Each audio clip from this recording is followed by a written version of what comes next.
Hi, my name's Dr. Danielle Crane. I'm a clinical psychologist. I'm making some shorts on what to expect in therapy, and this one is on group sessions. So, a lot of people get really anxious when we first mention the idea of groups, and I think that's because they're picturing therapy groups where you might talk about personal experiences in detail in front of other people, whereas actually we tend to be referring to skills-based groups. So in skills-based groups, you don't have to talk about anything personal. You are there purely to learn new coping skills.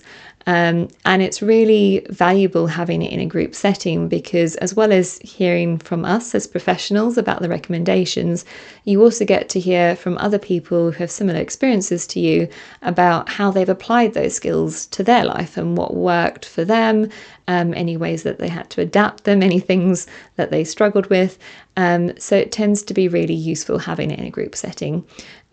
Also, people tend to go in quite anxious, and actually generally by the end of the group they really talk about how much they value it and how they're going to miss it when they finish the sessions. So I think try to go into it with an open mind. Also, there will always be a group facilitator who is there to ensure that everyone feels comfortable and supported, to make sure everyone gets a chance to talk, that no one's sort of talking about anything triggering or oversharing perhaps in that particular setting. They will make sure that confidentiality rules are adhered to, so no one's allowed to record a session, no one's allowed to share information about what someone said outside of the group, and that sort of thing. So, they generally are, very supportive environments.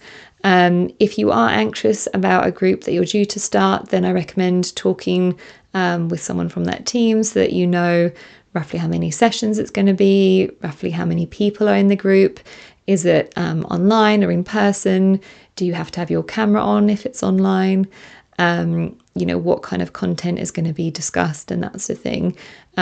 Because often, those things will reassure you a bit before you start.